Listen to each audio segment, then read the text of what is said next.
I want to build a team that's tough. I want to build a team that's hardworking. I expect our guys to be tough. I expect them to work hard, and I expect them to compete, and I expect that because I and my staff will do the same thing every day.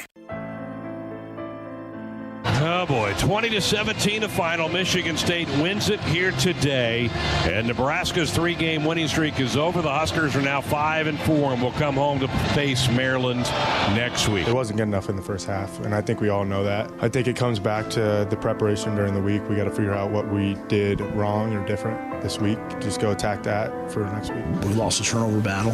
Didn't take any turnovers away. We weren't able to get in the end zone enough. We weren't able to throw the football at the level that you need to win these types of games. So disappointed for the guys. I thought we played hard, thought we played physical, but it just really didn't feel like the standard that we've established for ourselves. After a tough loss in East Lansing, the Huskers must put it behind them and bounce back against the Maryland Terrapins. Play fake to Roman Hemby. Tungavailoa to the end zone and a touchdown. Inside the red zone for Tungavailoa and the Terps. And over the middle, Jayshon Jones bounces into the end zone. Your Huskers are just one win away from bowl eligibility. They play action out of this look. Levitt being rushed, gets hit, and goes down. There's your first sack of the game. Emmett Johnson the back. They turn. Heinrich keeps it himself off the left edge. He goes in. Touchdown, Nebraska. Gets the shotgun snap. Steps up in the pocket, can run. He goes to the 45, 40, 35, 30, 25, 20, 15, 10, 5, dives to the 3-yard line. Heinrich Harburg scrambling for 44 yards. It's first and goal, NU. Emmett Johnson the back, snap back. They give it off to Emmett. He stumbles and goes in. Great touchdown, balance. Nebraska. Kept his balance, finds 6 points, and the Huskers back in the game with 3:35 to go. Now join us as we celebrate Veterans Day at Memorial Stadium. Coming to you live from the Acres Broadcast Center, it's Husker Game Day, brought to you by Dakota Mac. Also brought to you in part by Midwest Ford. Now, here's your host, Ben McLaughlin. Good morning, Husker Nation, and welcome to another college football Saturday in Lincoln, Nebraska. Sun starting to rise over the buildings of campus here on the campus of the University of Nebraska today. The Cornhuskers will battle the Terrapins and once again try and get themselves bowl eligible for the first time in a long time, and they'll try and do it at home today in front of Big Red Faithful. Welcome to it. This is another Dakota Mac Husker Game Day show here on the Huskers Radio Network. Ben McLaughlin joined as always by color analyst Damon Benning, kicking off our coverage of Nebraska football here on a Saturday morning shortly after 7 a.m. here in the Central Time Zone. Huskers fall to Michigan State last weekend. A really disappointing finish and ending to that game. As Nebraska had high hopes of achieving that benchmark of the 6-win plateau last week on the road. They were favorites to do so. Unfortunately, too many missed opportunities, too many turnovers, and unfortunately just ran out of time at the end to go down and either get the game tied, if not win it in regulation. And an all too familiar feeling, packing up the booth, getting on the bus, and heading on the plane back home to Lincoln last week in East Lansing. But the Huskers have had to turn the page to take on a Maryland team that has followed a eerily similar path as they have so many times under Coach Loxley at Maryland. Start off one of the hottest teams in the country and slowly start to taper when the calendar bleeds into November. And so far, that's been the case again with Coach Loxley's bunches. They got thumped last week by the Penn State Nittany Lions, and now they'll come on the road to Lincoln to take on hopefully a tough, physical, fresh Nebraska team. Both teams looking for their 6th win of the year. Damon, I know you and I both had really high expectations for last week, but you very quickly on when you walked into the booth kind of cautioned everybody. You had a feeling last week something funny may happen, and it didn't take long into that game. The way Michigan State kind of had some things schemed up, particularly in their first offensive series or two against Tony White in the defense. And it kind of started out that way, unfortunately, for Nebraska. Never really got better. Huskers did go down and take a lead, first, early second quarter. But after that, it just really never really settled in or steadied for Nebraska. Yeah, it didn't seem like there was ever that sense of urgency, right? Where you're in a situation like, okay, where am I and what am I doing? And for that team, it just seemed like, I don't know, I was cautiously optimistic that a team that hadn't been in this position before was able to handle it. right? And I knew that the adults in the room were being adults. Like, I felt like the staff were saying a lot of the right things that week. But as Thursday and Friday kind of wore on, I felt like there was still a little bit too much verbal prodding or verbal cues to make sure that you're dialed in, that this is a dangerous opponent, you're on the road, it's the Big Ten, you're going to get their best. Like, they were still kind of intimating and saying those things through the pressers. So that kind of gave me a little bit of pause. And then I think walking the field with you, on the way down, right, I felt like the guys, remember when we passed the Michigan State guys and they kind of had their headphones on and they were vibing and bopping around. And I was like, these guys are awful squirrely for a team that's kind of on the skids. I'd lost 6 in a row. Right? Yeah. And then being on the field and talking to Coach Ills and TJ Hollowell and some of those guys, in my head, remember when we were walking up and I was like, uh-oh. Yeah. Like, it just didn't feel right as it got closer to kick. Yeah, and I mean, it didn't take long to kind of sell me on it because I guess I had my head in the clouds a little bit. But it took us 15 hours to get back upstairs. I'm like, true. Wait a minute. Is this a two-way up and down on the stairs? What are we waiting for between the 38 different visibly sport agitated recruits? Damon Benning waiting his turn on the stairs. I'm like, all right, what was that, though? Let's just not get in a fight because we are not on our sideline. We are, in fact, on the other team's sideline, and we're wearing the wrong color. There was clearly an up and a down, though, right? The down traffic was going to stay on the right, and the up traffic was going to stay on the right. Sure. I'm like, what is going on? Yeah. But, I wasn't a good vibe. You know, and here's the other part of it. Not everybody is like our producer, Cole, and can figure out a Rubik's Cube without any speed bumps in the process. But I feel like that's where we're at with this, culture building and, the process that we've been talking about and preaching every day with Coach Rule. There are going to be speed bumps in this process, and hopefully the speed bumps are still yielding the results that you want. But unfortunately, that was a big speed bump that yielded a poor result, and it was a tough lesson to learn because that was always the wonder, right? When the script flips a little bit in terms of getting the wins and, getting, I don't want to say complacent, but getting comfortable with your process every week. Yeah. What's going to happen when something doesn't go right or hasn't fit the script of the last month or so? And unfortunately, some of those guys that have been in the locker room for a while, had to relearn that lesson over again, which was disappointing. Yeah. And, so here's the deal. The next teachable moment, and the funny thing is when you and I were talking and during fifth quarter, we were like, okay, hey, what do you think's going to be kind of the theme? And I said, well, this is probably going to be a teachable moment, right? Where you have to learn to handle people saying good, positive things about you, but you yourself have to take some self-inventory and kind of know like, yeah, it sounds good, but we got work to do, right? Like, I appreciate that. You compartmentalize it, you put it off to the side, and then you know that you still have some work to do deep down. That's a lot to ask sometimes, especially at that age. Like, there's a lot of times I don't do that as a 49-year-old, right? Where you're just that self-aware. And so the next lesson is, okay, we had the old Eminem, right? Lose yourself, right? You had an opportunity. It got away from you, but you have another one. Can you recalibrate and stay in the moment this time after coming off some failure? Where are we with that? Right? That's the next thing that I think that they can build on today, because they're coming into this game this morning against an opponent that has some similar demons.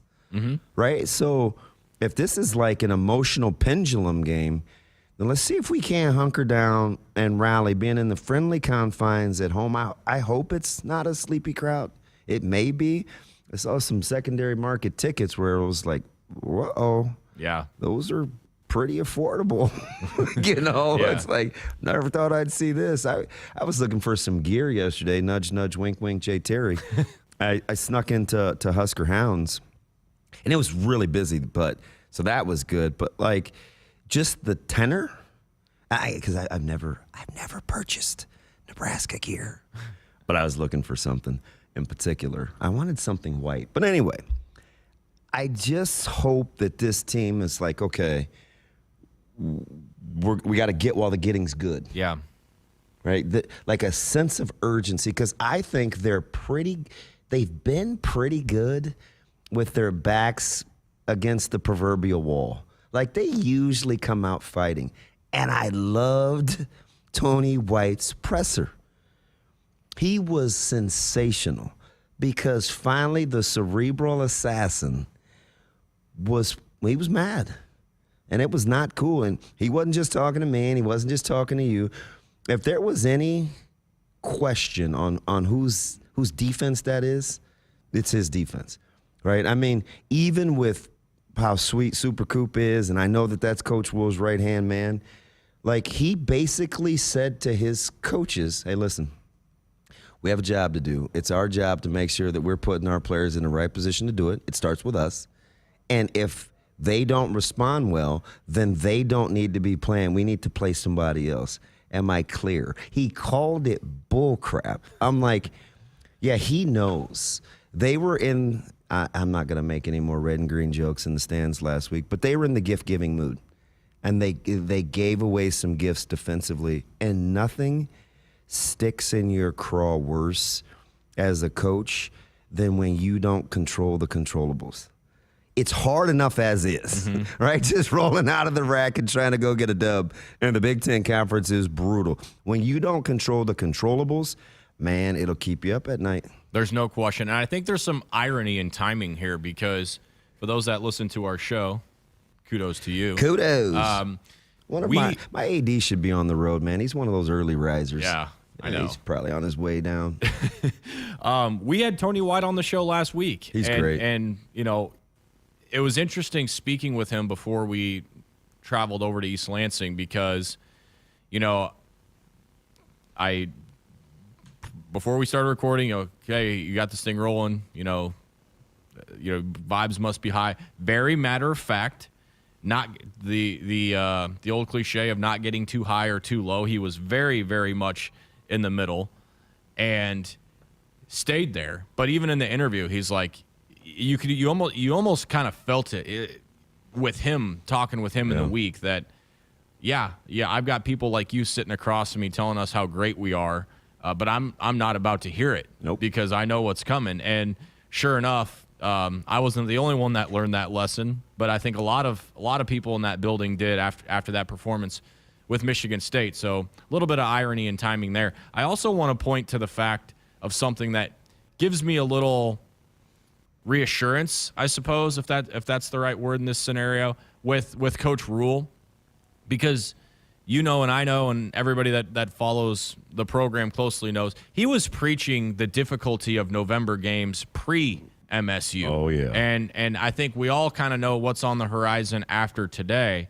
but to really drive home the importance of that game with Michigan State, this one against Maryland, and then the ones to follow. This wasn't a reaction to what happened against the Spartans. This was him being proactive before these games arrived, let one opportunity pass by. But speaking to what you were just alluding to a second ago about this being a big opportunity and wanting to use the word recalibrate, I think that's a great word, for this week. But he was already driving this message home before last week's game. And after a loss, I feel like that urgency that you were talking about and looking for, I would be surprised if Nebraska doesn't have it. Yeah, I'm with you. And this game will be interesting, too, because it's in such stark contrast to what Nebraska's going to typically see from a Big Ten opponent, right? A lot of spread, a lot of one-back. Don't really run the ball really, really well with him being more of a pass catcher, and you got 4 or 5 guys with 30 catches or more. So you don't have to you can do some different things with your secondary that don't apply to the run game that may be advantageous to you if you get enough healthy bodies out there, number one, right? Like, where are we with some key guys in the secondary? And how big are those outsides going to be? Mm-hmm. The Leonards, the Williams, the Shermans, the Jamari Butlers. Will we see Umame Wellen? Gunnarsson, those guys, because it's not really the interior rush that'll be key today. I think it's the edge guys that can keep T2. Let's just call him T3 because he wears number 3, and I don't have to say Talia all the time. Talia can keep him in the pocket. So there's some unique challenges with this defense, but I think it's built for spread. Yeah, we're going to be talking a little bit about that in further depth of, we haven't had a ton of that. We did see a little bit of against Purdue when they just said, you know what, we ain't running the ball today. We are going to chuck that thing as much as we possibly can because, our quarterback looks super comfortable in the pocket right now. Wasn't that something? Let's put the game on his shoulders. Well, it looks like he may not be the answer. Yeah, which is not something you thought you'd say preseason. No. No. We'll kick the can down the road a little bit further on that as the show progresses. But I'm just curious to get your thoughts on, and you kind of alluded to part of it already, but we've heard from coaches and players this week about that response. But we talk pretty much every week on the show about that day-by-day process, but I think there's some different wrinkles that get thrown into it based on the previous results, right? This is a very results-oriented business. Oh, and, yeah, 100%. and where we're at with wins and losses. But, yeah. I'm thinking of guys like Nick Henrich and Luke Reimer and Quentin Newsome and, maybe some guys on that offensive line that maybe aren't playing but are going to be around. Heinrich Harburg to a certain degree. I mean, I'm sure he's had quite the week emotionally, physically. Yeah. He'd be somebody I'd love to sit down and pick his brain for a second. Right. So I'm wondering, how the keys to the cog to make this thing spin handled this week, maybe away from practice or in the film room or in your position group room. If you had to take a stab at kind of the tenor of those meetings, do you feel like they'd stay maybe more even keel, or did that urgency, so to speak, start maybe by the time that we touched down in Lincoln last week? Yeah, so I think, did you feel the vibe on the plane on the way back? I think it started then, right? And I always like to see what's going on in my surroundings. I pay particular close attention to Coach Rule and kind of, do you see how quick he got off the plane? Mm-hmm. First one up before we even really finished taxiing. He was off, right? And I'm like, it reminded me of when we left Minneapolis, and by the time you and I we're hanger-oners, right? We're not G-sharp. And they were already on their laptop by the time we were getting to our seats, and I was like, ooh, not happy. Like, it's like, so that's kind of what I felt. And I like the fact, some people were a little taken aback by his presser on Monday, but again, those aren't as much for us as he's talking to his family and his troops back in that locker room and at North Stadium, right? It's that one. I don't think that message wasn't about us. Yeah, I would agree with that. I was a little surprised, but I think when you look bigger picture, it makes sense. And I think they're still in the phase, right, where they need those daily those reminders, right? That you want to be around a room of adults, but you don't want to give so much autonomy where you don't keep them dialed in, right? You have to be intentional about the desired outcome, and the desired outcome is to come out swinging today, and that started the minute we got back to Lincoln. Yeah.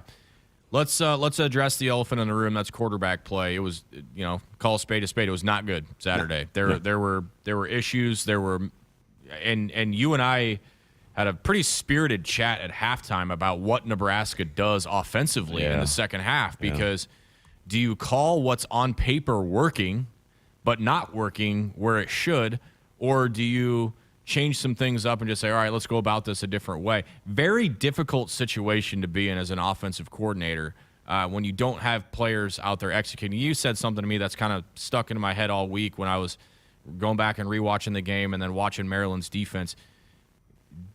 Ultimately, it comes down to, and I'll let you explain the thought process on this, are your players capable of doing what they want them to do? And I thought about that when I was rewatching the game. I think it was on Tuesday. Over and over and over again, that message that you said to me was in my head watching that game in the second half.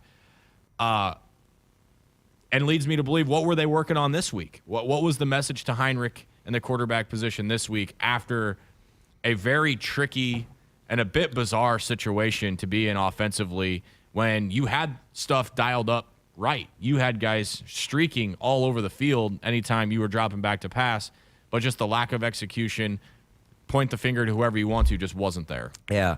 So I think it was pretty spirited. We had such a long half. I said the real dilemma for Coach Satt is, okay, he's got the view you and I do, right? He can see their guys clearly open.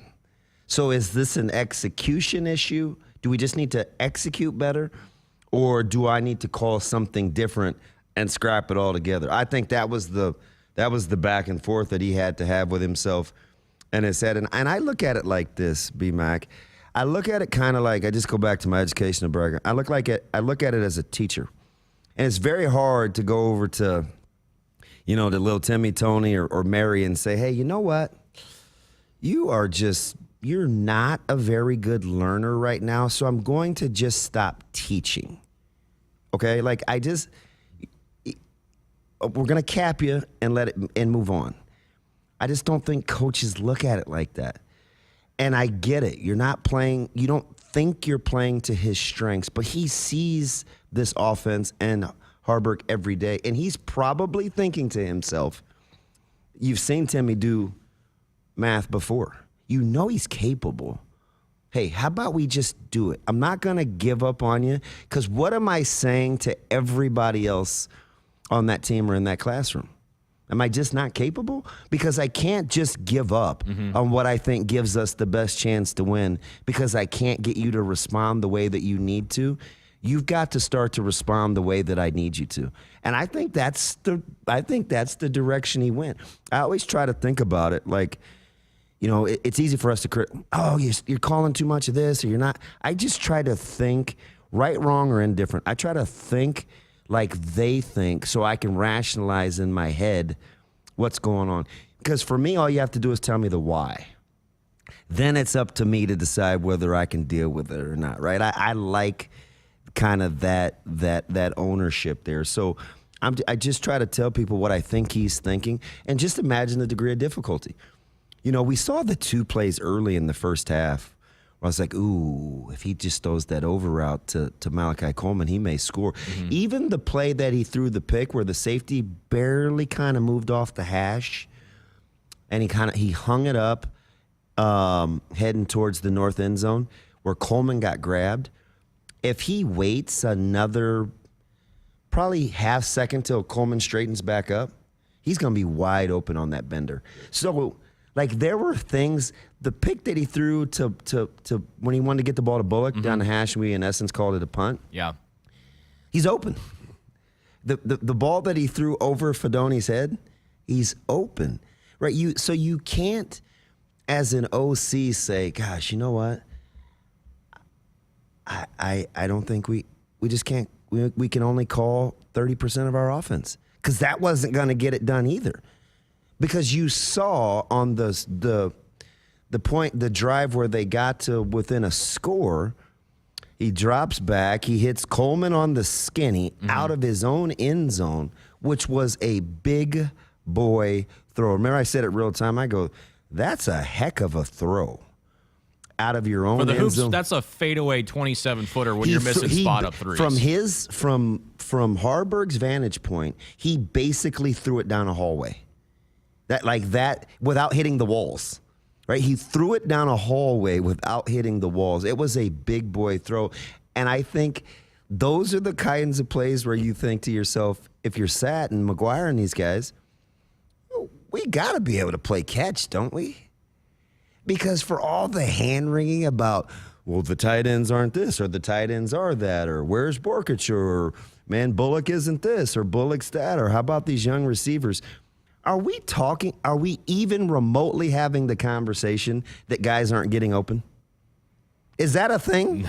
It's not. No. So I'm not worried about who's playing receiver or tight end right now because they're clearly getting the job done. They're just not getting the ball. So we got to move on to the next phase, right? Like they've kind of retooled on the fly at the wide receiver spot. Now, is it where it's ultimately going to be? Of course not.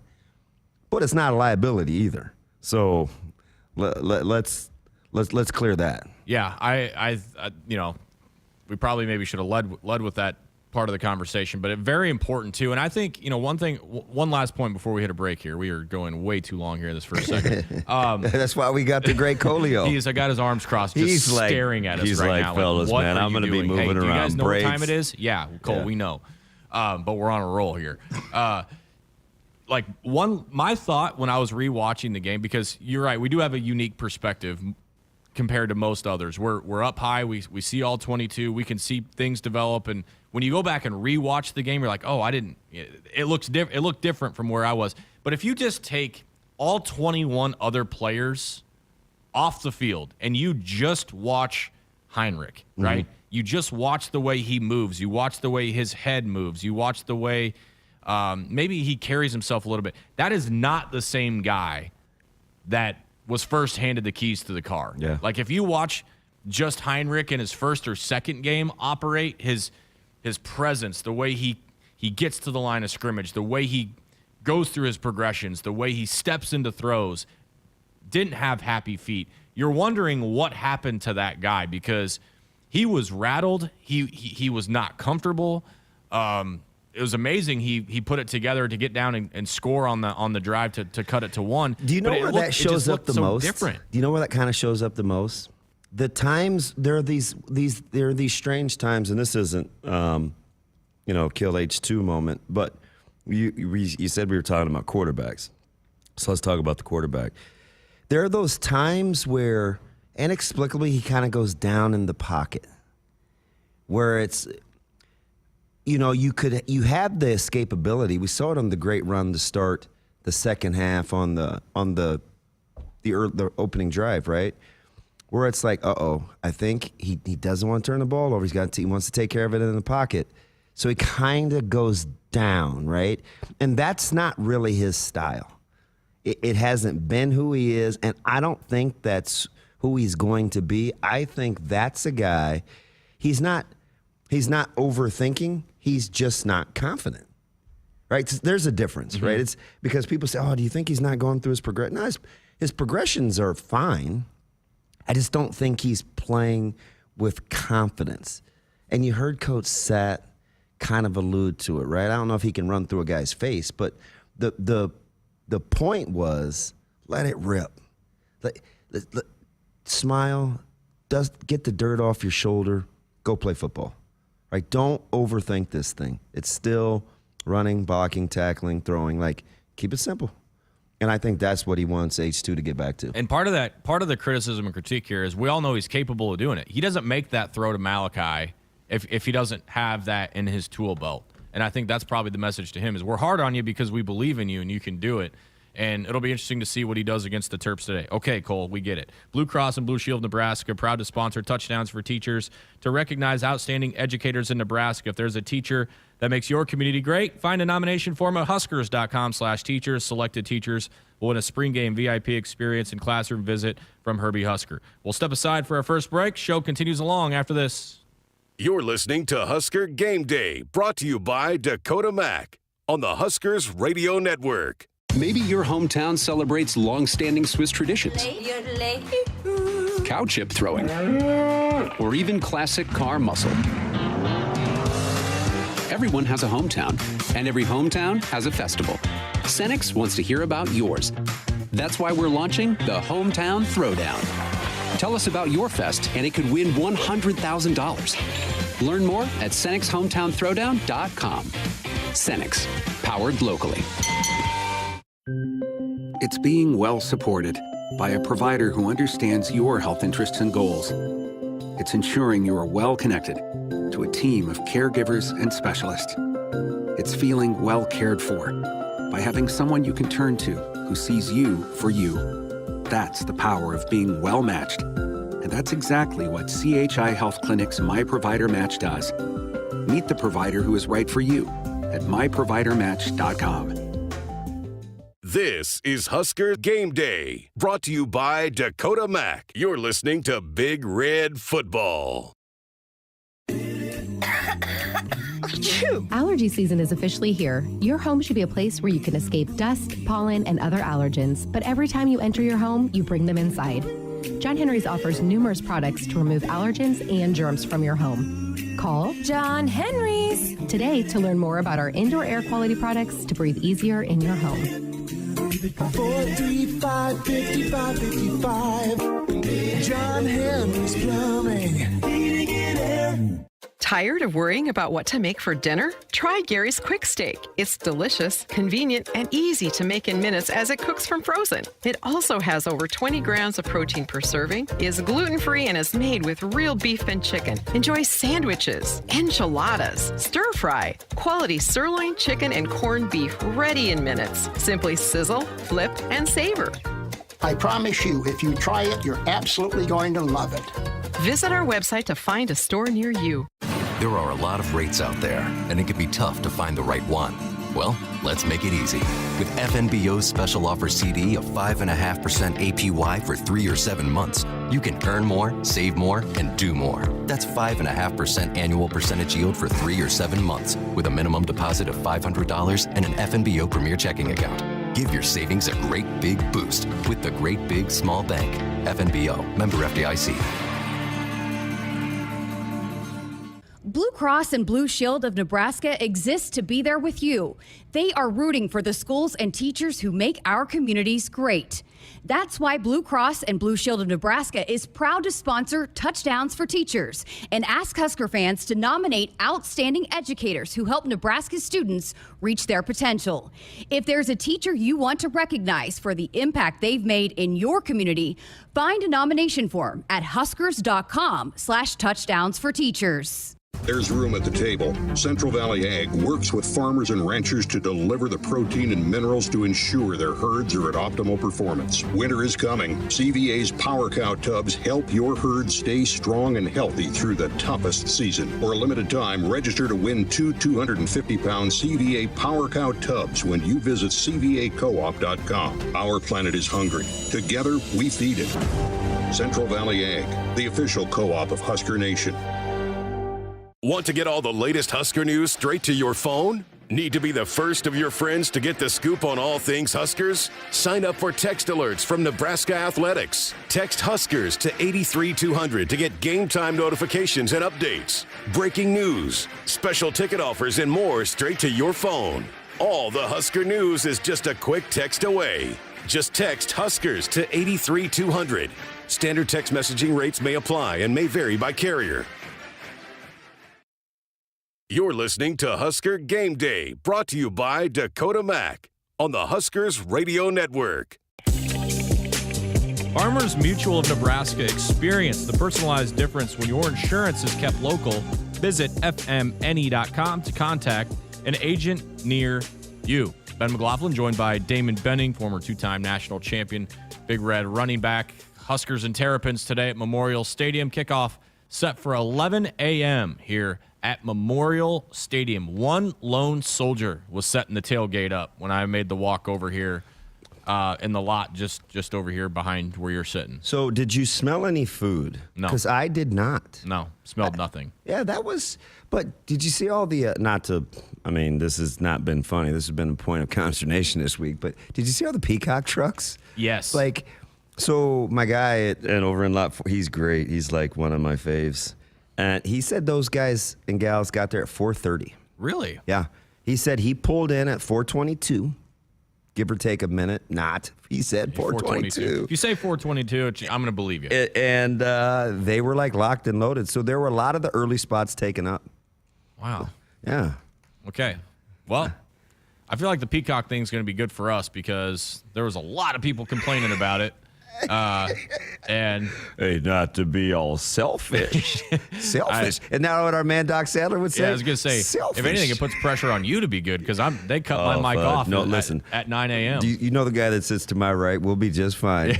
Oh, yeah. He's got it under control. He's a pro's pro. There's not much. He's a catcher with good shin guards. There's not much that gets by him. How early before the first low-key joke that he'll just say without smiling, batting an eye, just moves right off? I'll go 11:27 on 11:27. All right. 11:27. We'll see what happens. Sometimes I have to catch myself. Yeah, I'm I need to grow up. We talked a little bit in the first segment about the November games, and I used the phrase already, elephant in the room with the quarterback situation. I think there's even a bigger elephant in the stadium about reaching one more, getting one more under your belt, knowing what's past today and how difficult the ones past today have been for this team. Where are you at right now with one, how big it would be to get there, but to do it at home, but also, have those two big ones left without having to clear that hurdle? Are we going like full 24 Jack Bauer where they put the little truce serum in you and you I haven't thought about it one bit. I really haven't, because I think for this team, this is the way I guess I would think about it. Number one, as a player, but 1A, as a coach, I'm not sure this team is built to allow their minds to go there and have success. I think they're truly still a team that's got to go minute to minute, right? Just try win the second. You can be perfect for a second. Just string 60 of those together, right? And then focus on whether you can be good for a minute and try to string 2 of those together. Outside of that, I always tell the guys, stay right here. Hey, where are we? Stay right here. And I think that will serve this team well. Line up, make them snap it again. Line up, make them snap it again. Stay right here, and then the minutes will tick away. And before you look up, you'll have played 60 minutes, and you'll have said to yourself, man, that's as close as I could be to being perfect. People will hear that and think, man, that's not, come on, DB, that's not that realistic. Oh, yeah, absolutely. You can be perfect for a second. Play the game second to second. That's how you have to think about it. It's not Tommy Hill let one play beat him twice. Yeah. Right? Just stay in the moment. That's a teachable moment that will serve him well for later on. So I think that's how this team's got to think of it. It's not about getting to a bowl. It's about putting yourself in position to beat a team at home that is basically a toss-up game, and you don't get a lot of these. Yeah. You don't. Not in conference. Not at home. Embrace the moment. Yeah, I feel like it's important to pass those reminders down, because as fans we do it all the time, right? Especially getting that monkey off the back of playing an additional game. That's so important. But I feel like when you're stuck in a day-to-day mindset for months on end, through spring ball, through winter conditioning, through fall camp, the early portion of the year when things aren't going great, through the winning streak, and you kind of see the light at the end of the tunnel, it can be easy psychologically to want to fast forward things and move ahead a chapter or two, or maybe forecast what may happen in just a couple short weeks. So having that reminder, and I think that perspective that you just laid out is really important to the team, and I would imagine the coaches would agree with what you said and are now kind of putting that to action throughout the course of the week. Because if you handle things the right way and stay in that day-to-day, the results are going to be what you want them to be. Yeah, and I think doesn't that strike you as kind of their mental makeup as a coaching staff? I think it does, yeah. And I think it'll serve them well on a day like today, in which you got a lot in front of you, but you got to do it one play at a time. There were a lot of good little chicken nuggets this week in the pressers, but I just keep bringing myself back to, and this is outside of my man crush on Coach White, but to Satterfield's comments to Harburg about running through somebody's face mask and basically just having fun. I think that's kind of where this staff is with this one, because the key to today, people can go micro and talk about turnovers or, running the ball better or stop, whatever. The real key to today is for Nebraska individually as players to just be who they are. Because if they're who they're capable of being, it's good enough to win. That would have been my message all week. You're good enough. You belong. Just do you. All right? 1 of 11. Just do you. And if they do that, they're good enough to win starting at 11 o'clock today. That would be my message. Yeah, and I think there are a lot of people out there that have watched Maryland play, that have watched Nebraska when they're at their best play. And that's not to say that Doss and him and Prather and those guys are good. Yeah. They're good. But so can Nebraska. Nebraska can be good too. 100%. And so I think that's got to be the key, 100%. My McDonald's rewards have arrived at McDonald's. Download the McDonald's app and earn points. The more you spend, the more points you get, the more you can redeem for free McDonald's food. We are off and rolling here on the Dakota Mac Husker Game Day show. There's a little bit more foot traffic, still not an entire army moving around here as Husker Nation's slow to wake up here on a Saturday. Hands on the wheel, head in the game. The driver has one job to drive. This message from the NDOT Highway Safety Office. Let's go ahead and get our first check of the traffic with Trooper Dave. Hey, thanks, Ben and Damon, and good morning, fans. We're seeing a little bit of drizzle in around Lincoln this morning. Grab an extra jacket if you haven't left home already. It looks like it will blow through and be gone fairly quickly before kickoff. Clouds and winds will stick around, though. I-80 westbound out of Omaha is still waking up. Traffic is flowing normally, clear down to Waverly. We have a car-deer collision at the 438. Didn't work out too well for the deer. Highway 6 out of Gretna is still at normal volumes. Highway 385 through Gurley is seeing normal game day traffic. Northbound 77 from Beatrice up to Highway 2 is at normal speeds. I-80 eastbound from York to the 395 is seeing a little more traffic, but moving well. There is a car in the median at the 389, so watch for brake lights there. Take 77 south to Rosa Parks Way and sneak into downtown from the south if you're coming in from the west. And I-180 into downtown is not backed up at all, and I'm pretty sure that's the only time I'll say that this morning. Fans, harvest season is upon us. Be extra vigilant about your driving habits with all the extra farm machinery on the road. Your car will not win that collision.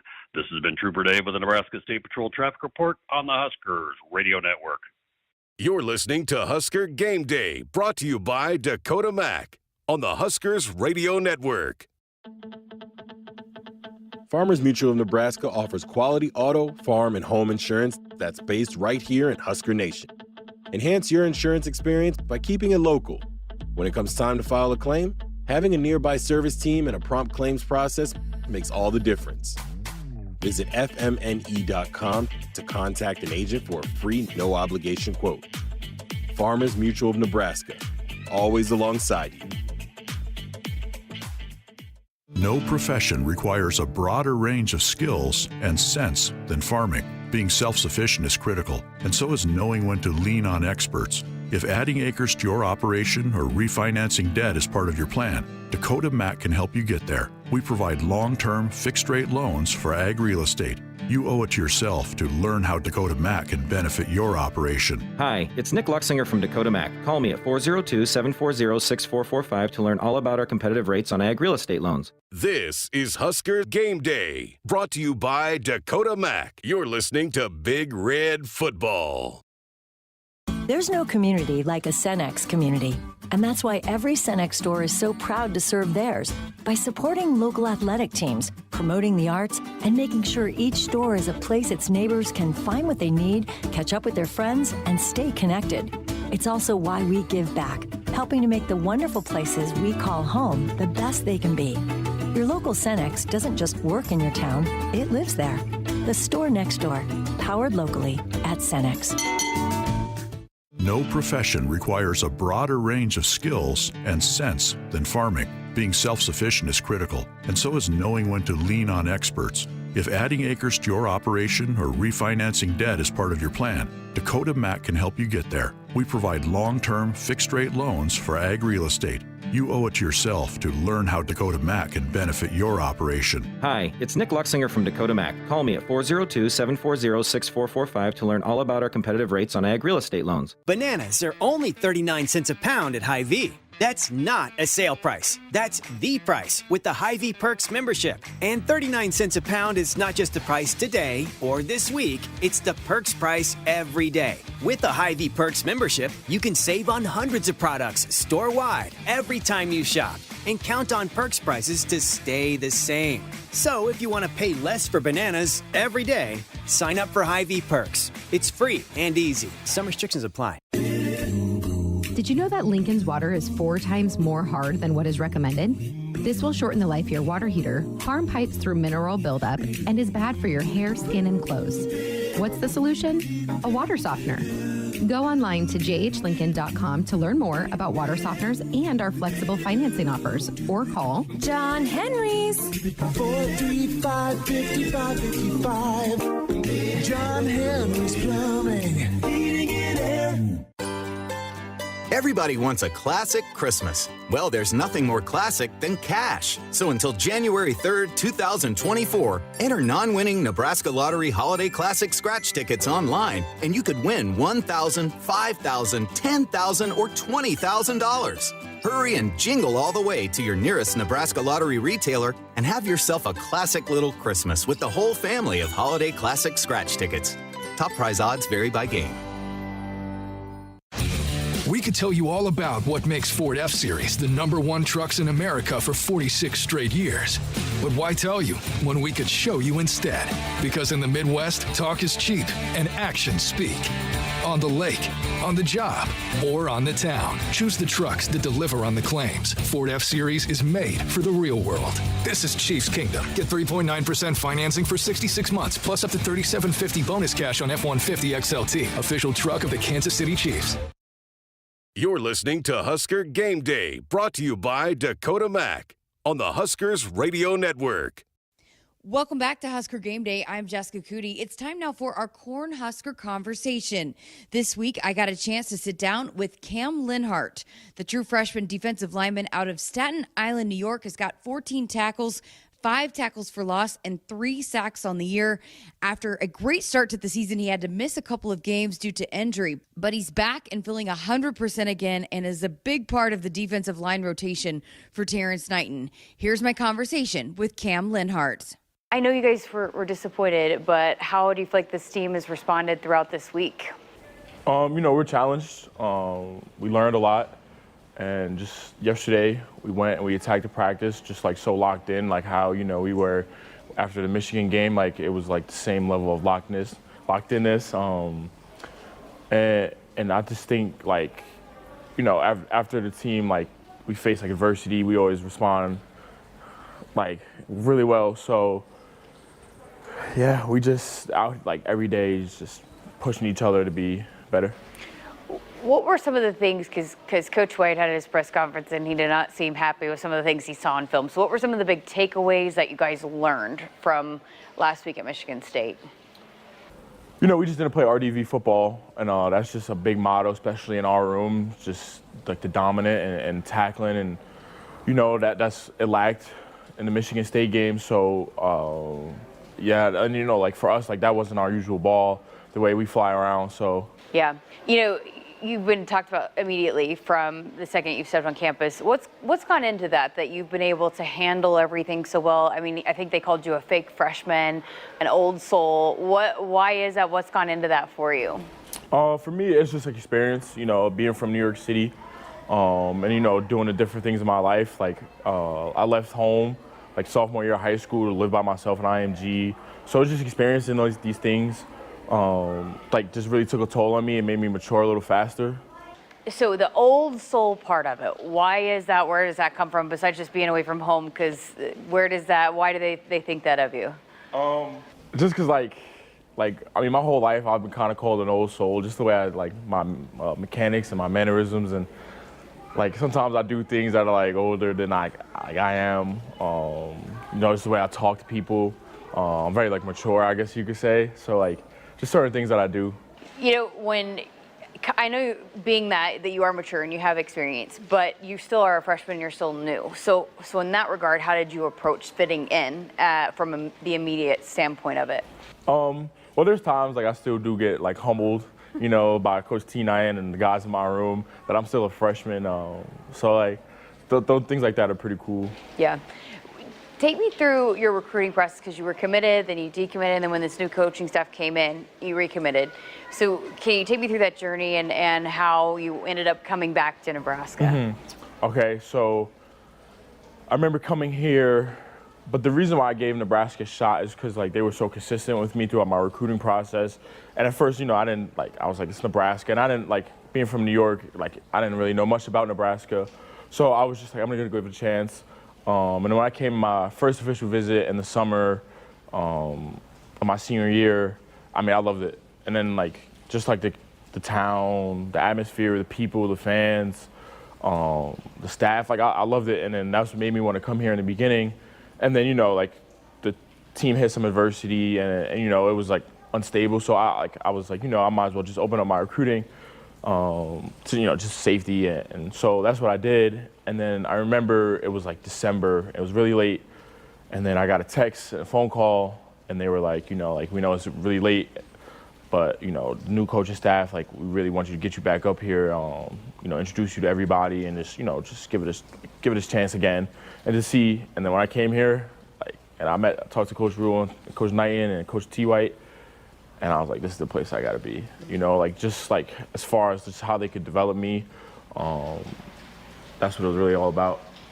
I remember sitting down with Coach Knighton. You weren't announcing yet, but they knew they had a feeling that they were going to get you, and just the way that he talked about you and how much belief he had in you. How special has that relationship been from the start? Because it just seemed like you guys really, really clicked, really bonded. Mm-hmm. Well, me and Coach Knighton, we're from the same, kind of the same area. He's from Connecticut. I'm from Staten Island, New York. So it's very close. So just we have so much in common. Just the type of people we are, very similar. So just that connection, from the moment I stepped foot on campus has been special. What about just his ability to develop, like you said, how important was that for you, and seeing what he did in the league, and then proof is in the pudding at this point with how many defensive linemen have been able to step up, but how important was that for you, just the development process of it? No, I mean, it was important, just being able to have somebody coach me to sharpen my skills and just help me develop as a man. That's a major part to this whole process. And when I came here, we talked about the football, but most of it was just developing me as a man, what he could teach me and stuff like that. What is it about his coaching style, his teaching style, that he does get the best out of so many different guys? I mean, the depth at the defensive line position was an area that people maybe question, how many bodies are there? And then some of them are young. But what is it that he's done that has enabled you guys, and so many of you, to step up and play so well this season? For me, he's so real and raw, and he lets us be ourselves. Our personalities as a room, is very special. We each have our own, but he doesn't we could be whoever who we want to be, and we express it on the field how we play. What about the football part of it? How is he instilling that in you, and what you guys are seeing on the field, and developing guys in the football part of it? Mm-hmm. No, most definitely just the versatility of things. I'm able to play anywhere, basically across the line. That's something special, and we push we work a lot on, especially in the spring and stuff. So Staten Island, how did you get into football in Staten Island? I've always played football from a young age, but eventually when I was younger, I wasn't the best at football, and then 7th grade. So I had quit football for a while, so then I started playing 7th, going into 8th grade again. And I remember it was just because I didn't have great skills, because I just started playing again. And then somebody was like, hey, go here. All you gotta do is run around this guy, go tackle the quarterback. And then I was actually pretty good at it. So then eventually I just started to build off of that. And then I was pretty good when I was in 8th grade and stuff like that. And then, so New York ball, we have some special talent in New York. And then eventually in high school, when I was going to high school, I went over to Bridge to New Jersey to play. Why weren't you very good when you first started? I don't know. For me, when I was younger, I just didn't have the spark. And then for some reason, weird reason, just clicked. And then 8th grade, I was just. It was when that first sack on the quarterback? It was when that spark came? And there's no other feeling like it. So. That's amazing. Incredible story. So you quit playing, and then you pick it back up, and you have that knack for getting the quarterback, but still that's a long ways to go to getting to where you were one of the top recruits in the country. So what went into that? How did that process unfold for you, where you went from not having a spark for it, liking it, being green, and then to where you got?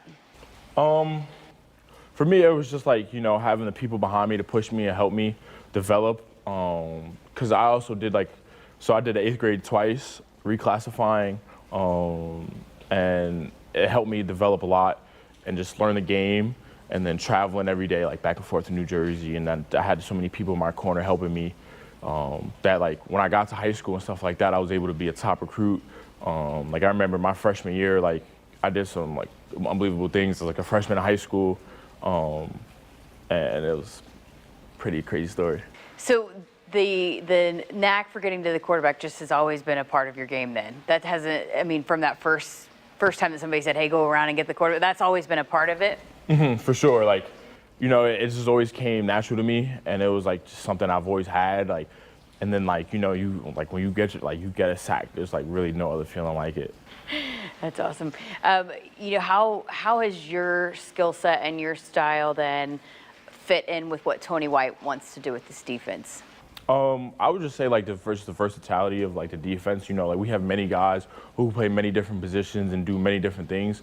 So like my style is like I could be anywhere, and that like a lot of the guys on the team could do that. So like that's why I think I complement it really well. The work ethic, and again, I know you talk about you moved away from home, but obviously it was instilled before that. So the work ethic and the everything that you've done to do things the right way, where does that come from for you? For me, it's just a sacrifice. You know, like I've had to given up a lot of things, you know, and done a lot of things. So like that's why I know like just what I had to do for this game. Was it something that you really honed in on once you did move away from home, or was it something that you've always had? No, it's definitely I've always had. You know, like I would just even say from like freshman year, like when it was like traveling almost 2 hours to get to school every day in the morning, and then 2 hours back and stuff like that, and like long nights. So it was definitely like always had it. Were you riding the train, or what were you doing? So like sometimes I'd like my mom, she'd take me, and then I have to go, and then like I'd be there till like 10 o'clock at night, and then wait for my dad to come pick me up from like the Bronx through New Jersey to come take me home. Or sometimes I'd even stay at my friend's house for like a few weeks and stuff like that. So. Wow. Why was that the move for you at that time? Why was that important for you to go to that high school? It was just like the level of football. You know, New Jersey has some great ball, and it's by me, so like that's just a part of the sacrifice. You know, like to go and be a part of like a great team and, you know, a great powerhouse school at the time. So I guess it was something that, hey, look at what we're doing, I better take care of business. Was that kind of what the thought process was? Yeah, for sure. You know, but it's like that, and it's also just like having fun like with the game. You know, like I've always loved football and I love playing it. So like those two just complement each other really well. So you were in Staten Island, then you were in New Jersey. Were you at IMG Academy in Florida? Yeah. So how does Nebraska fit in with those three places? Yeah. So I mean, like IMG did a really like great job of preparing me for like the situation, like the position I am now. Just from like, you know, the competition, you know, every day practicing against top to top, traveling all over, you know, like practice, school schedule is very similar. So like just preparing me like that. What about the states, the living, the okay. communities Yeah. and the weather, everything? Yeah, no, I mean like all like the three places I lived, you know, like I've definitely learned a lot from them all, and I think that's what makes me, you know, be able to fit in so well. It's just like I know like I've been around many different cultures, been around like a lot of different things, and I've seen a lot. So like that's what makes me fit in so much better. But like, you know, I went from cold weather to warm weather to cold weather again. So I'm just able to fit in. What have you liked about the scene of Nebraska being here? I mean, I love Lincoln. You know, I love the town. I love going about, and you know, it's a lot of great people here. You know, I love it here. I love the fans. I love the coaches. I love everybody here. The defensive line room, you guys seem to have so much fun on the sideline. Like what you were saying, he allows you guys to be you. But in any moment, it's you guys are just enjoying each other. And yeah, he'll get on you, but you seem to be enjoying each other. But it's fascinating that you said you're so different, but then also your skill sets are different too. How just as a group have you felt like this group has meshed well, even on the football field too? So a lot of what we do outside of like the facility, and like we do a lot of things as a D line, just like meetings together, like dinners together. We go do like activities and stuff like that. We hang out. Like I remember one time. We all watched the game together, and like we all just went to Nash's house, and we all just sat there and just like for like a few hours just chilled and hung out. You know, that's something like that helps our chemistry on the field. Is just what we do off the field. So, how have Ty and Nash and Blaze, those older guys, helped you? You're not the only new guy, not the only young guy, but how have they helped you guys along? For sure. Like, you know, I mean, the minute I stepped in the door in the spring, you know, just the advice they've given me, you know, like Nash was my roommate in Selleck when we stayed in the dorms. Todd's my roommate on the road. So like just being able to be with them and, learn from them, that's such a great thing because, they have all experience and, they have the information to give. Like I don't know everything. So like a lot of the time it's like a lot of them, like they're coaching me and stuff. What can you say about the job Nash has done to allow some of the other guys to make some of the plays that you guys make? No, he's unbelievable, like he does all the dirty work and he gets it, but he also eats too at the same time, which is like makes him so special. And just being able to be out there with him, like every time before the play, like we look at each other and we go like this and shake our heads because we know like, all right, this is our time. So the first time you got to throw the bones, how much did you enjoy that? No, it was unbelievable. Like I waited for it. So like when I got the sack, I brought him down. I was like, I gotta throw it up. Being that you are so mature and you've had so much experience, did you have goals in mind, or how do you approach like just the personal part of holding yourself to a standard? No, for sure. Like coming in, as our coach Mikey, like our player development, he says no wooden nickels.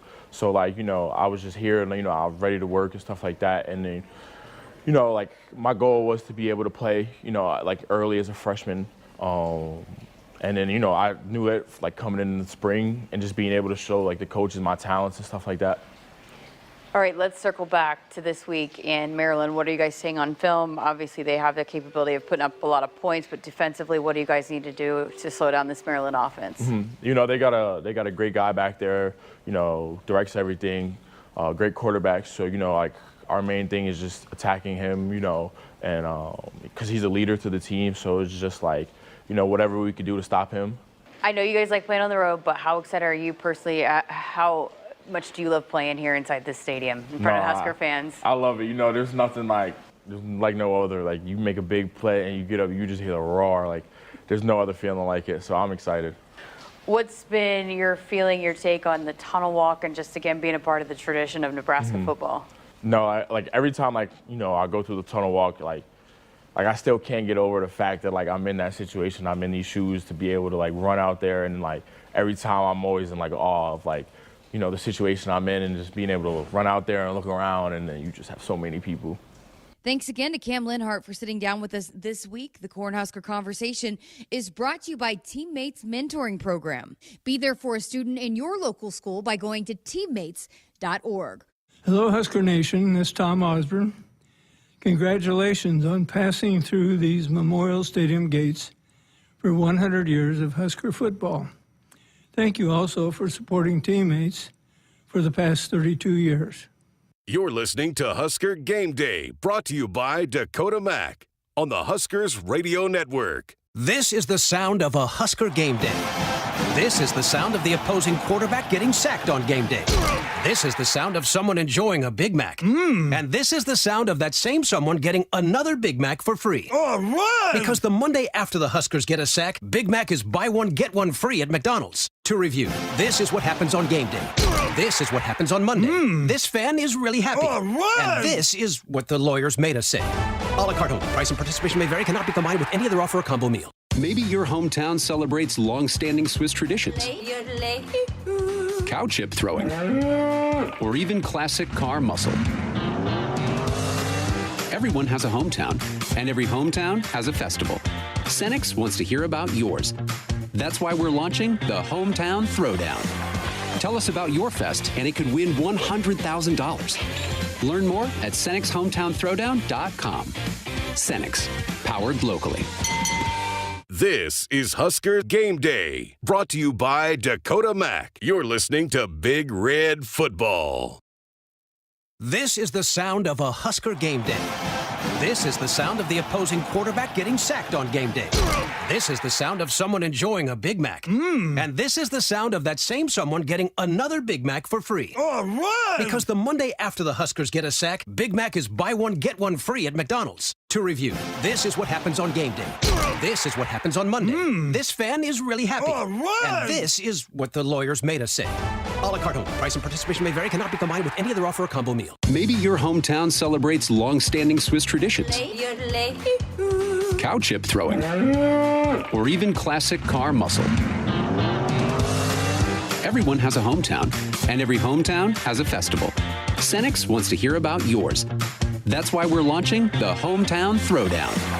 Tell us about your fest, and it could win $100,000. Learn more at CenexHometownThrowdown.com. Cenex, powered locally.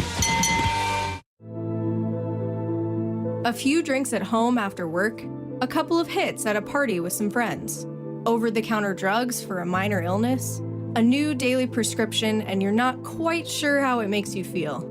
It doesn't just matter how much of a substance you take. If it impairs you, driving becomes deceptively dangerous.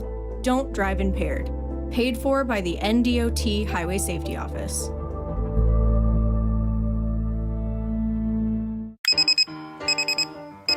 Some days you hit snooze, but not today. Today you have to go on a run to get burgers for the tailgate. You've got to haul something heavy, a cooler stocked with Bud Light. When you've got beer and football, nothing is hard until the other team scores. Bud Light, easy to drink, easy to enjoy.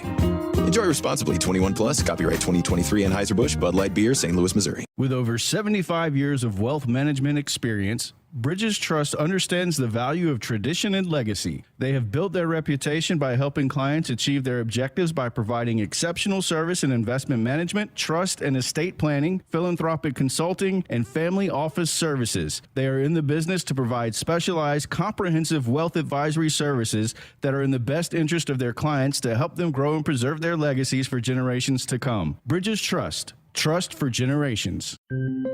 It's being well supported by a provider who understands your health interests and goals. It's ensuring you are well connected to a team of caregivers and specialists. It's feeling well cared for by having someone you can turn to who sees you for you. That's the power of being well matched. And that's exactly what CHI Health Clinic's My Provider Match does. Meet the provider who is right for you at myprovidermatch.com. Let's pause 15 seconds for station identification on the Huskers Radio Network.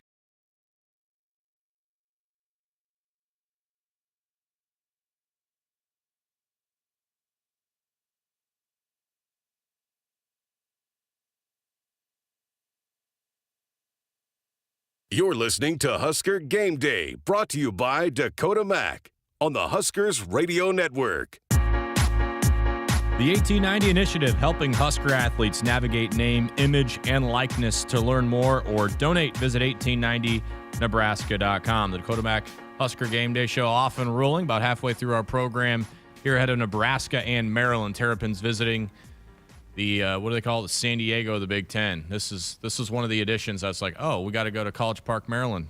Okay. Way out there. Yeah. It's going to be fun coming home on a baseball road trip at walking through my front door at 3 a.m. But especially when they have a good program going too. Oh, and they play at a softball field. But don't get me on that soapbox. We only have Cole. Let me know. We only had 5 minutes in this segment, so we're gonna stick. Yeah, come on, producer Cole. We're gonna stick to that very strictly.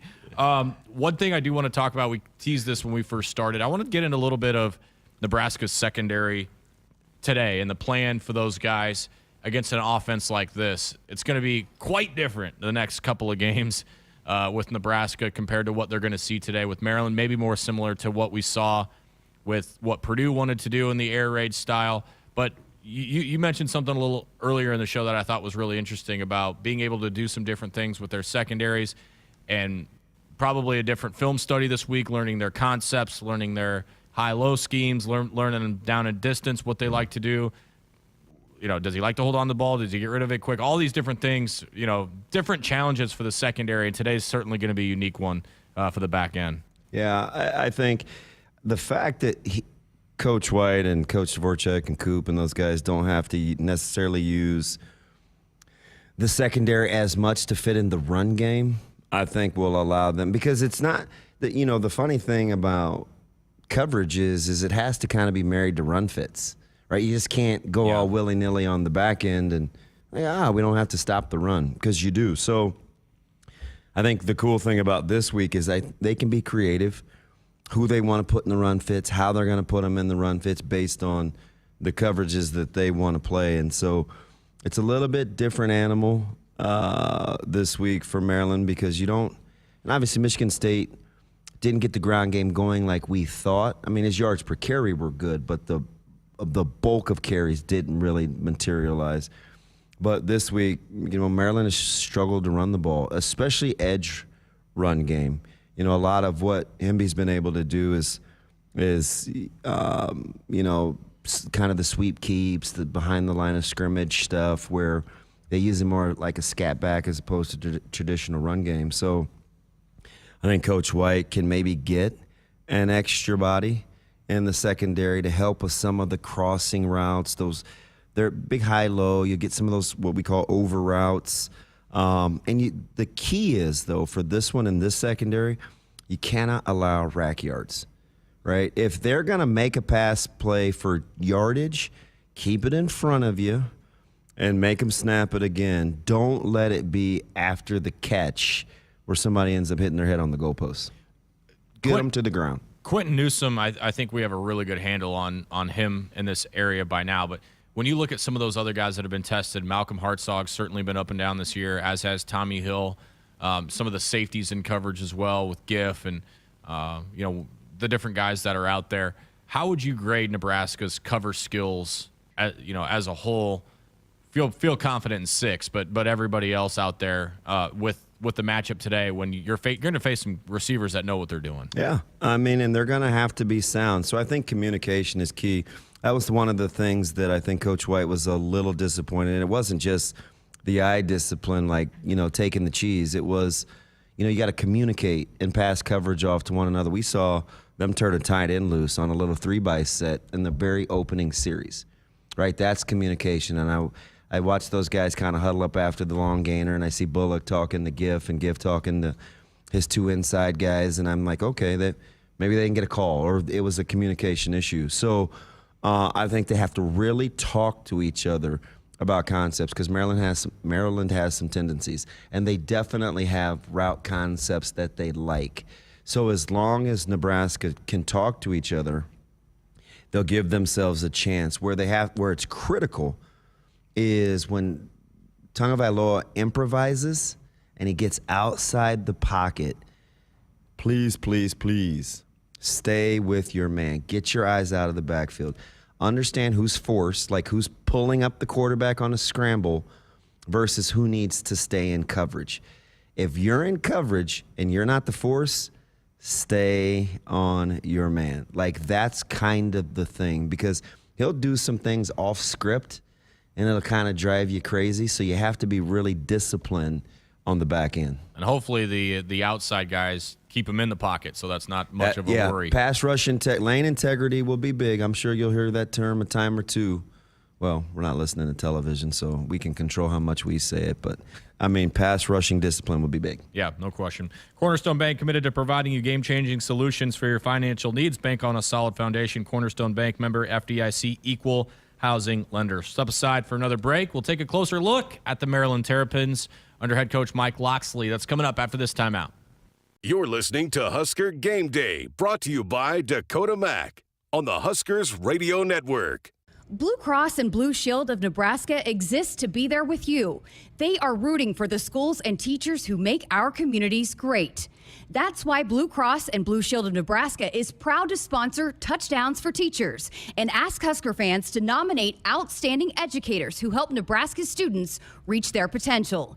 If there's a teacher you want to recognize for the impact they've made in your community, find a nomination form at huskers.com/touchdowns for teachers. This is the sound of a Husker game day.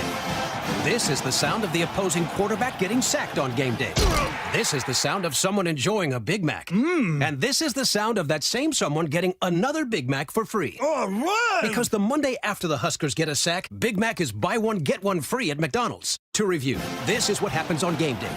This is what happens on Monday. This fan is really happy. All right! And this is what the lawyers made us say.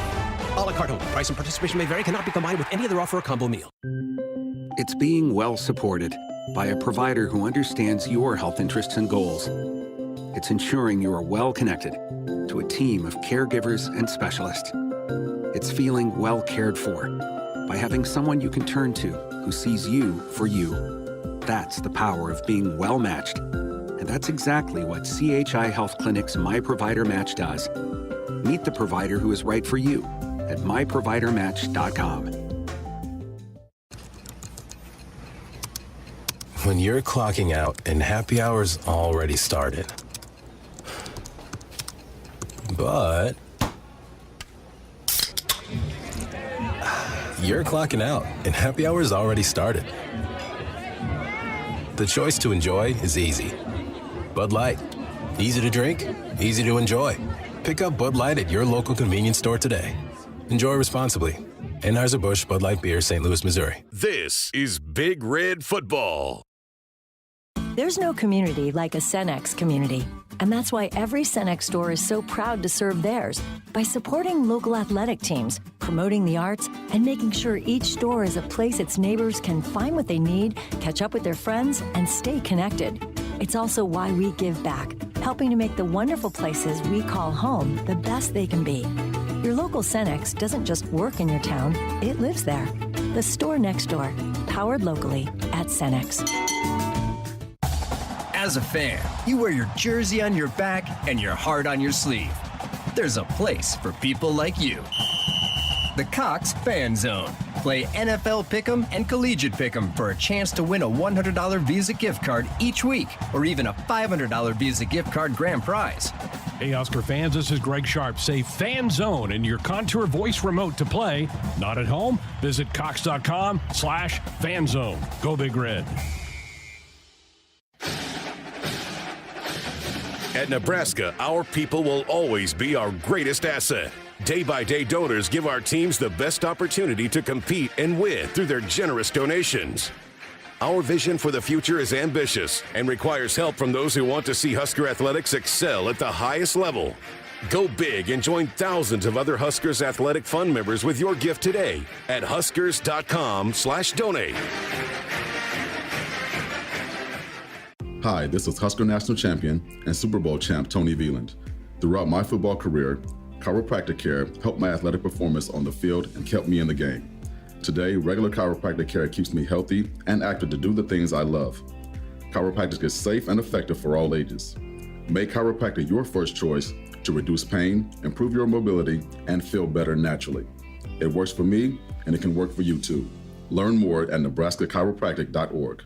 Stay active with chiropractic. Woodhouse Nissan offers a convenient and streamlined way to purchase your next vehicle from home. Browse our full lineup online and have your test drive delivered to you. Right now, lease a 2023 Nissan Rogue S for $349 a month for 36 months and 10,000 miles per year. With approved credit, tax, title, and license extra, $2,500 down plus first payment and $299 doc fee due at signing. Discounted price based on a sale price of $30,069. VIN number PC910913. Offer expires November 30th, 2023. See dealer for details.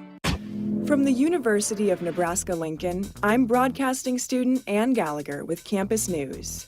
UNL is the only Big Ten university in Nebraska, part of the only conference with an academic alliance. Being in the Big Ten means superior academics, unique student opportunities, better resources, and world-class research programs.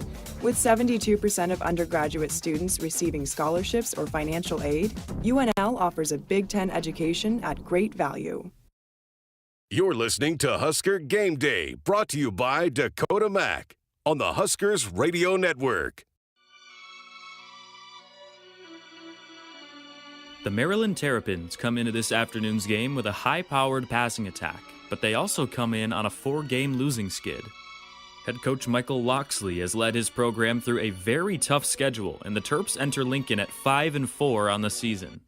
They're looking to become bowl eligible for the 3rd consecutive year. This would be the first time since the 3-year streak from 2006 to 2008 that the Terps would achieve this feat. There's a lot at stake in today's game, and Maryland is no easy challenge for a Nebraska team that is reeling from a disappointing loss last weekend. Talia Tungavailoa is at the helm at quarterback for the Terrapins in his 5th year of college football. The younger brother of Miami Dolphins quarterback Tua Tungavailoa leads the Big Ten and is top 20 nationally in passing yards and passing touchdowns this season. First down and goal, Tungavailoa to the end zone, right at the goal line, and that is a touchdown for Jay Sean Jones. Tagovailoa has set Maryland career records for passing yards and passing touchdowns with over 10,000 career yards through the air and 72 passing touchdowns. He is a problem for defenses every single weekend and can make you pay if you give him some time. The quarterback play fake to Roman Hemby. Tagovailoa to the end zone and a touchdown. Ty Felton starts the day for the Terps with 6 from Tagovailoa. The quarterback from Hawaii is one of the best passers in the Big Ten, and if Nebraska isn't prepared to get after him, Tagovailoa will not hesitate to sling it all over the yard. One way the Huskers will try to stop him is with pressure. Tagovailoa has faced heavy pressure in his last 2 games, being sacked 6 times against Northwestern and against Penn State. We'll see if the Black Shirts front is up to the challenge this afternoon. Tagovailoa, deep drop, lost it. Tagovailoa on target, touchdown, Caden Prather. The Terps' running game isn't much of a strong suit, as they currently sit in the bottom half of the league in rushing yards. Their 2 main backs this season have been redshirt sophomores, Roman Hemby and Antwain Littleton II. Hemby and Littleton are both big running backs, going 6'2" and 6'1" respectively. Hemby is coming off a great first season with the Terps, where he had the 2nd most rushing touchdowns ever by a Maryland freshman in program history, going for 10 touchdowns on the ground. 3rd down and goal. Virginia needing a stop.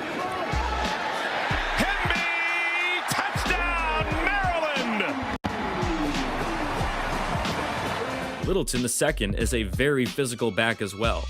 The guy nicknamed Lil Twain doesn't play that way at all, and he has completely reshaped his body since coming in as a freshman in 2021, losing 70 pounds on his way to becoming a main back for this Maryland offense.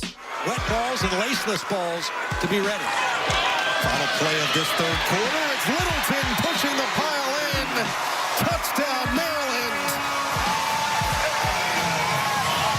With how strong Maryland's passing attack is this season, they have plenty of pass catchers who make that happen. One of them is Jayshon Jones, who comes into today's game on a 2-game touchdown streak. So inside the red zone for Tagovailoa and the Terps, and over the middle, Jayshon Jones bounces into the end zone.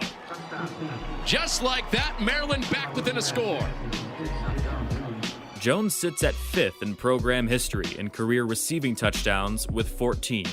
He's now tied with Stephon Diggs and Dante Demas after recording his 4th touchdown of the season last game against Penn State. He is a great player on the outside for the Terrapins, and the Huskers secondary will have to be all over him this afternoon. Jones is joined in the receiving game by tight end Corey Dyches. The 6'2", 215-pound tight end makes up for his small size for the position with elite catching ability. He is one of the top tight ends in all of FBS football with 37 catches this season, only trailing Dallin Holker of Colorado State and Brock Bowers from Georgia. Some other receivers who will impact today's game are Caden Prather and Ty Felton. Prather's 6'4" frame makes him a big target for Tagovailoa to utilize down the field, and Felton is coming off a solid week against Penn State, where he led the Terps in receiving yards, going for 75 on just 4 catches. This Maryland passing game is for real and should be a challenge for the Huskers today. Maryland's defense allows the 2nd most passing yards in the Big Ten this season, with just over 2,000 passing yards allowed through 9 games. Nebraska hasn't been a team that has utilized the passing game to defeat their opponents much this season, but maybe today will be the day that they do. The Terps also get after the quarterback well, with 27 sacks on the year. Both Nebraska and Maryland are top 5 in the conference in sacks this season, so both offensive lines will have their work cut out for them this afternoon. More likely than not, there will be a few times where the 2 mobile quarterbacks on display today have to make plays with their legs once defenders get after them. Head coach Michael Locksley had a press conference earlier this week and gave his thoughts about today's matchup against the Huskers. We have another great opportunity this week against a good, hard, well-coached Nebraska team on the road in the Big Ten, a historic venue there, Memorial Stadium, a great place to play. I've played there or coached there before. They've got great fan support. Win, lose, or draw, they show up there and support their program, and I got a lot of respect for the job Matt Rule has done. When you look at those guys on film, they're really tough, hard-nosed, well-coached, play with tremendous effort. They've got a really good defense. Their defense is one of the top defenses that will face some interior guys that are strong, heavy-handed guys up front. Their linebackers are really good tacklers in space, and they execute their defensive scheme really well. On offense, I've seen an offense that's gotten better and better with each week when you watch them on tape. Obviously they've made the change at the quarterback position, and the kids playing fairly well for them from the standpoint of executing the things that they want to see get executed. They've got a really good offensive line, really good length and size on both tackles, especially the right side of the line where they bring back a lot of experience. Today is just the third all-time matchup between Nebraska and Maryland, and the Huskers are undefeated so far in the series. Nebraska won the first matchup in Lincoln in November of 2016, 28-7, and the next matchup 3 years later, 54-7. This is just the second matchup between the Huskers and the Terrapins to take place in Lincoln. And the last time they played inside Memorial Stadium, Nebraska was the number 19 ranked team in the country. We'll see who comes out of today's game as the next bowl-eligible team in the Big Ten. Will it be the Terps going bowling for the third straight year? Or will the Huskers finally reach that coveted 6-win total for the first time since the 2016 season? There is a lot to lose today for Matt Rule's squad, and we'll see if they are up to the challenge as they return home for the second to last home game of the 2023 regular season. Reporting for the Huskers Radio Network, I'm Jacob Schratz. Thank you, Jake. Really appreciate the hard work as always on our opponent previews. Today, it is the Maryland Terrapins coming your way at Memorial Stadium. Mike Locksley and company bringing his Terps to take on the Big Red. 1 of every 3 fatal crashes in Nebraska involves an alcohol-impaired driver. If you drink, don't drive. Impaired driving is deceptively dangerous. From the NDOT Highway Safety Office, let's continue our look at the traffic picking up in and around Memorial Stadium. Here's Trooper Dave.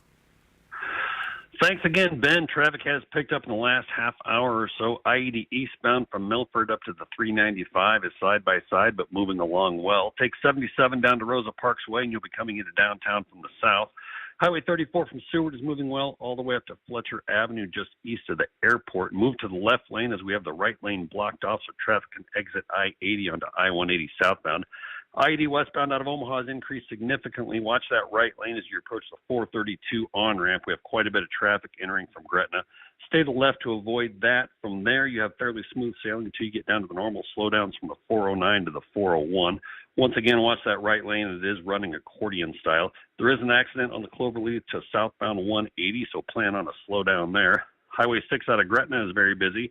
We are running the lights there to move more cars through. If you're still out in West Omaha, take Center Street or Highway 92 out to Wahoo and then 77 south to the interstate to avoid going through Gretna.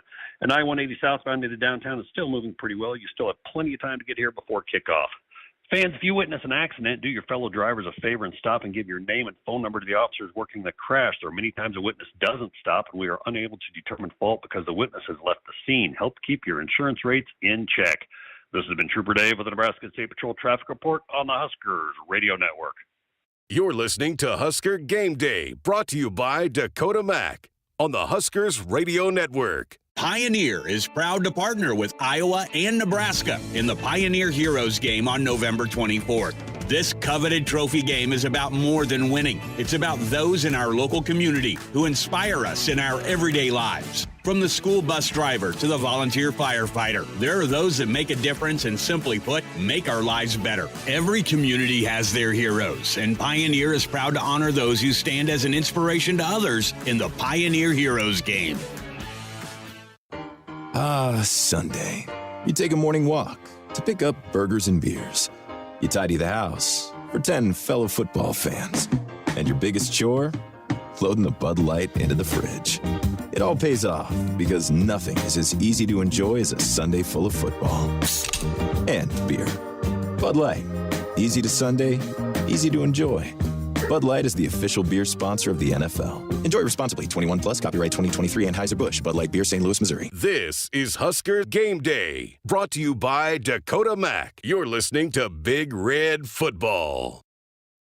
This is the sound of a Husker game day. This is the sound of the opposing quarterback getting sacked on game day.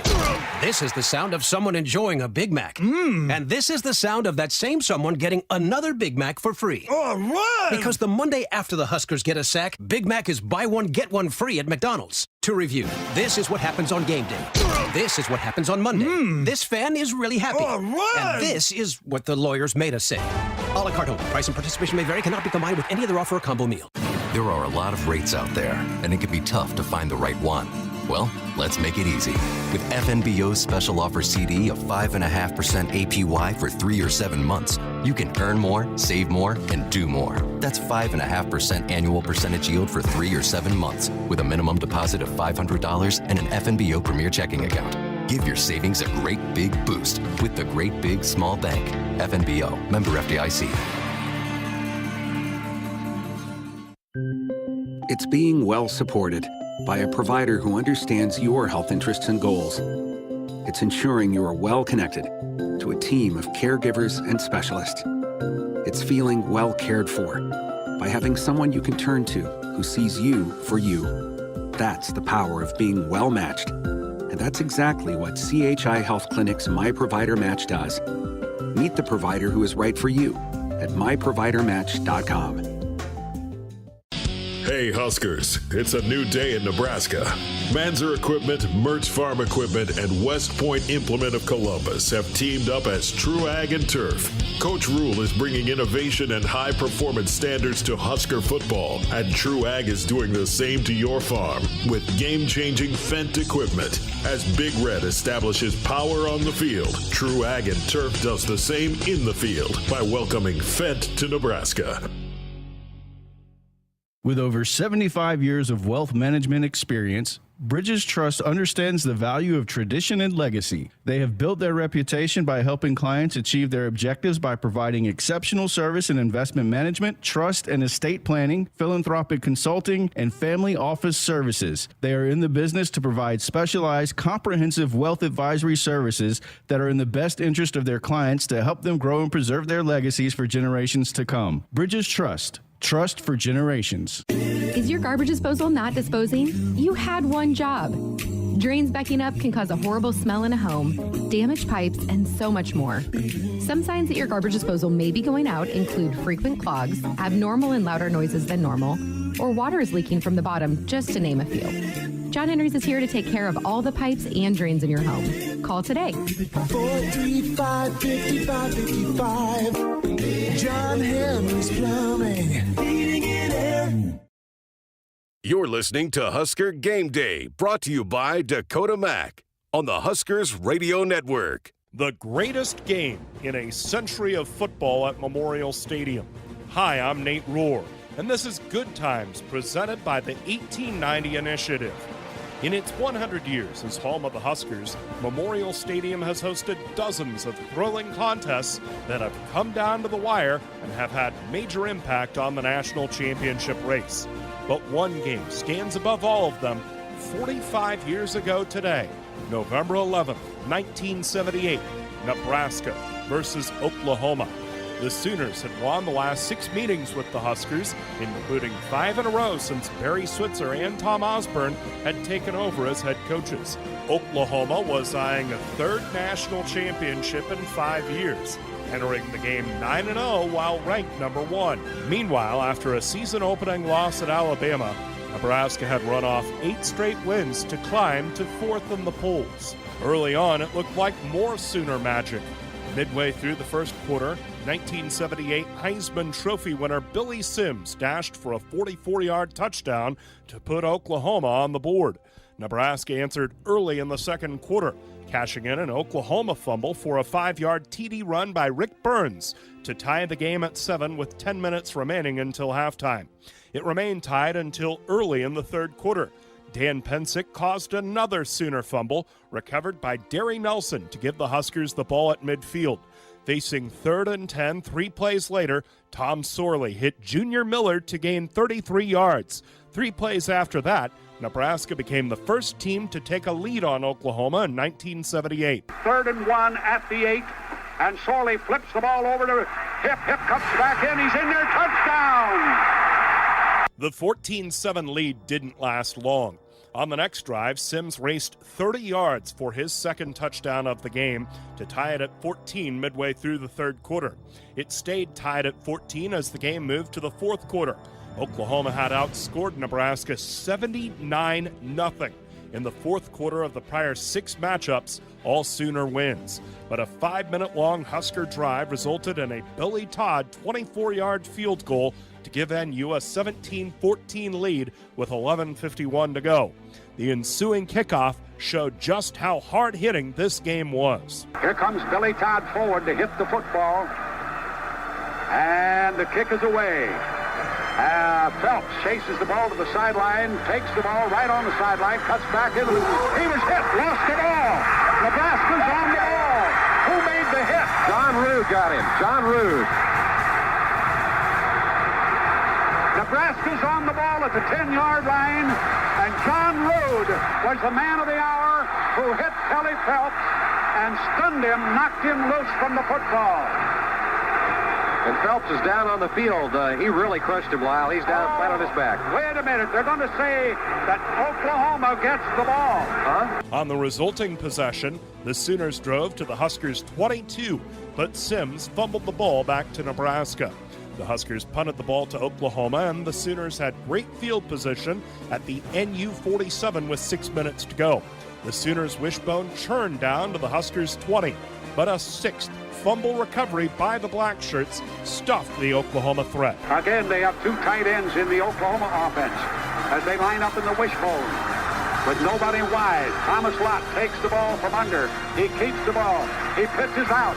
And Billy Sims broke a couple of tackles. He's knocked down, lost the ball, and Nebraska got the ball.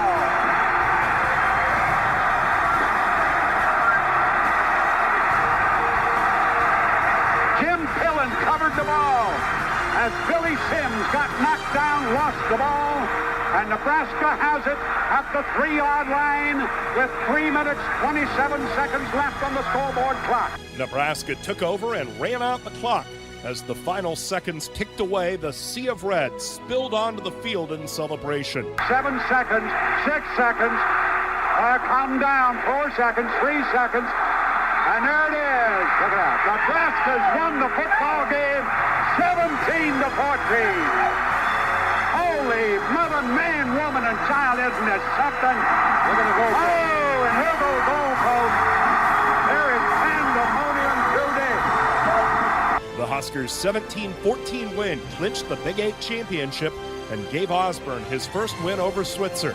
Burns ran for 117 yards and a touchdown, while Sims tallied 159 yards. After Nebraska lost to Missouri the next week, the Huskers and Sooners met again in the 1979 Orange Bowl, won by OU.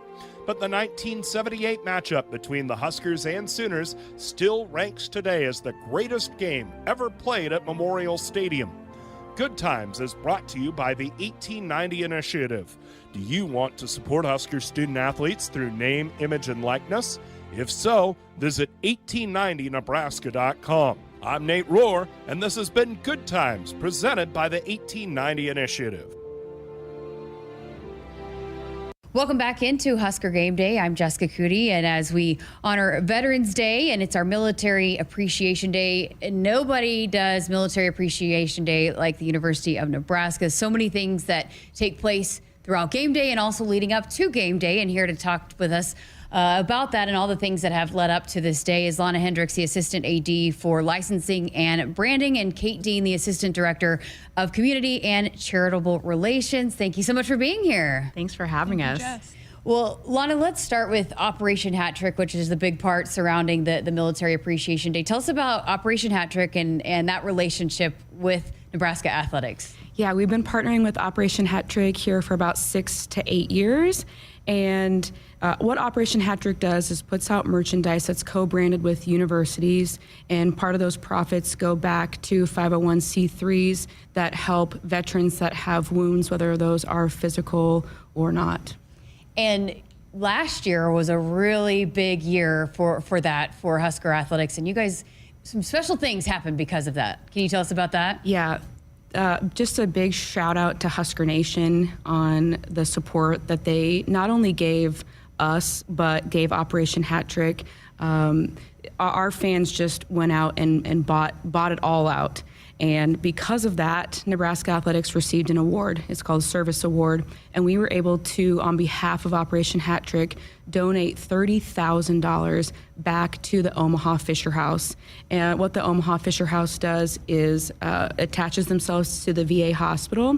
And if you have a family member that is in the hospital, you get to stay at the Omaha Fisher House for free. So it was just really impactful. It's a great way to keep the money here in the state and know that we're making an impact for Nebraskans. Oh, that's amazing. We'll talk a little bit more about that, how that surrounds this week's game day here in just a little bit. But Kate, I did want to bring you in and again, it's not just about the game day, right? It's been an all week thing. So starting back on Monday, tell us about that and how special that was. The family dinner, the team family dinner that they have on Mondays is always special for this football program, but it got even more special this Monday. Yeah, that's right. So when Lana and I first kind of started talking about what we wanted to do for military members and veterans and their families, we thought we need to do something that makes them feel like they're a part of this program and this university. So when we talked kind of with football, brainstorming what we could do, they told us about their Monday night dinners and how it was sort of an intimate setting where, you know, families got to come in, girlfriends, wives, kids, everyone kind of gets together and just eats dinner together. And we thought that would be a perfect opportunity to welcome in, you know, families who are maybe going through something, or what we did was invite 5 families who have a deployed parent and a deployed spouse. So we got to meet a lot of moms, a lot of kids that don't have their dad at home right now. And it was really, really great to see them incorporate into that dinner and mingle with the players and coaches and see, you know, coach sign autographs for them, and the players go around and sign their jerseys, and then we got to show them around the new facility afterwards. And we've already gotten some great response from that, from the moms saying, you know, our kids keep talking about it and they can't wait to come to the game on Saturday. So that was a really cool opportunity, and we're grateful that we were able to make that happen. Yeah, this team's really embedded in the community, but for you to get to see that uphand and firsthand and up close and personal, what did that mean to you? I think being able to watch like a 12-year-old boy interact with some of our student athletes and just the light kind of go off in his eyes, it was so cool and special, because I think working where Lana and I work, we don't always get to see student athletes interact with them. So to know that we have a great group of guys on that team that, you know, aren't just playing football, but they care about the people that are around them, and, you know, they want to make an impact. It was really special to see that, and the coaching staff as well. And then Lana, on Thursday, some veterans got to come in and take in practice. Tell us about that. It was a great day. We had 8 veterans. Kate, correct me if I'm wrong, 2 are active military. Correct, yeah. Right? Yeah. So we had 8 folks come in, and they came in at 10 o'clock on Thursday morning. We gave them a tour, and we decked them out in Operation Hat Trick gear. We did a recruiting style photo shoot with them, which we thought was fun, gave them some props, and then they all got to watch practice. And then after practice is when it got really fun. So we had an organization called Wheels for Warriors reach out to Kate and ask if they could donate a motorcycle to a deserving veteran at practice. And of course, Kate was like, absolutely, how fun is this? So we introduced all these veterans. Trev Alberts introduced all these veterans to the football team. And then Kate kind of gave the nod, and the doors to the practice facility open, and here's this motorcycle revving its engine, drives right into practice. The team's going nuts, the coaches are going nuts, and we got to surprise one of the veterans. It was awesome. What was the veteran's reaction to that? I think he gave one of the Rough Riders that was there to present it, he gave him a big hug and kind of gave him a hug for a while. I think he was pretty emotional about it. And you know, the veteran that actually received it is incredibly dedicated to serving. He's the CEO of a nonprofit that's dedicated to preventing veteran suicide, and also supports organizations that provide mental health resources for veterans. So an incredibly deserving man, and we're really excited for him. Well, what does that say about Trev Alberts, Coach Rule, that this is something that every year it's just so important to this football program? Well, I think it was great to, you know, Coach Rule spoke to the team, and then Trev said a few words, and, you know, he let the team know, hey, this is really special to me. This is close to me. I have a son and a soon-to-be son-in-law that's active military, you know, has been on deployments, will be deploying again. So, he just let him know this is really special to me, and that's why I'm here. That's why I want to introduce these folks to you. Well, game day is always so special. So many awesome things that take place surrounding the game. Kate, tell us about some of those things that Husker fans coming to the game today can expect to see and be a part of. Yes, lots of things. So Toys for Tots, some Marines are going to be outside of the stadium collecting toy donations and other donations. And then at the game, we're also going to have, as General Strong had mentioned, some tactical vehicles parked out on the East Plaza and on Stadium Drive. And one of those vehicles is a kind of a World War II themed Jeep that Herbie's actually going to escort the team buses into Lot 12 on. Yeah. So you need to be here at 8:45 to see that all happen. And then once we get into the game for the national anthem, we're going to have a full-size 100-yard flag. A lot of volunteers helping make that happen. The anthem will be sang by some members of the National Guard. What else? Chris Long, a former offensive lineman for the Huskers, will be running the flag out onto the field. And then the team will be greeted by those veterans that we had here on Thursday, right outside of the tunnel. They'll be cheering them on. Yeah. General Strong will be doing the coin toss. A Chinook flyover. 3 helicopters will be doing the flyover. What else? You've got the enlistment ceremony. An enlistment ceremony at halftime, so be sure to stay in your seats to watch that. Yeah. And then the 43rd Army Band, National Guard group, is going to be performing with the Cornhusker Marching Band at halftime. Oh, that's amazing. Gives me chills already thinking about all the neat stuff around that. And Lana, for the fans coming to the game, again, going back to the Operation Hat Trick and the co-branded gear, that will be on hand in stadium, right? And fans can purchase that here? Yeah, so when you get to the game today, hit up all of the Fanatics locations. They're going to have all of the gear ready to go. Hats, T-shirts, hoodies, quarter zips, all the things. We'd love for everybody to, what I like to say, make a purchase with a purpose. So. And if they're sold out, if for some reason no sizes are available, the sizes that people want, also you can get it online, right? Shop.huskers.com. All of it right there. Yeah. I just wanted to end with, you mentioned just very few places do all the things that surround Military Appreciation Day here with Nebraska Athletics, and even Nebraska Volleyball has gotten involved too. Why is that so important to this athletics department? What does it mean to you guys that this has grown into be what it is, and to be able to honor those veterans here in the state of Nebraska?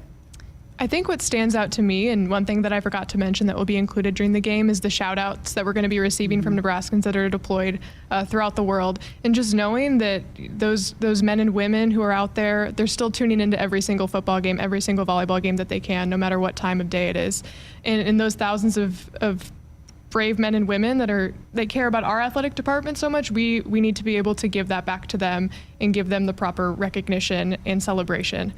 And to have a game that lands on Veterans Day, it's not common, so we really went all out this year. Yeah, I just echo what Kate says. I've also got military in my family. My brother is a Navy veteran. My brother-in-law is still active National Guard. So, the Monday night dinner was special for me because my sister has been that mom with 2 kids that has a deployed husband. So anything that we can do, all of the activities that we've done this week is really just a really small token of our appreciation. So thank you guys so much for all the hard work. I know it's months and months in advance that you guys have put into this, and certainly I know the veterans and all the people that are involved appreciate it, and we here at Nebraska Athletics appreciate it too. Thanks. Thank you. And before I let you go, for those watching on the stream or on our podcast platforms, let us know, this is part of the gear this year, right? This is the new purchases that you can get? This is the women's line, one obviously school specific color and then more generic, but it's a great line this year. I think everybody will love it. I really like the hats this year. I'll say that. Yeah. Awesome. Thank you guys so much. Thanks, Jess. Thank you. And that is Lana Hendricks and Kate Dean with Nebraska Athletics. All right, we got to step aside here on Husker Game Day. Keep it right here. Much more to come. You're listening to Husker Game Day, brought to you by Dakota Mac on the Huskers Radio Network. Blue Cross and Blue Shield of Nebraska exists to be there with you. They are rooting for the schools and teachers who make our communities great. That's why Blue Cross and Blue Shield of Nebraska is proud to sponsor Touchdowns for Teachers and ask Husker fans to nominate outstanding educators who help Nebraska students reach their potential. If there's a teacher you want to recognize for the impact they've made in your community, find a nomination form at huskers.com/touchdowns for teachers. Maybe your hometown celebrates long-standing Swiss traditions. Cow chip throwing. Or even classic car muscle. Everyone has a hometown, and every hometown has a festival. Senex wants to hear about yours. That's why we're launching the Hometown Throwdown. Tell us about your fest, and it could win $100,000. Learn more at CenexHometownThrowdown.com. Cenex, powered locally.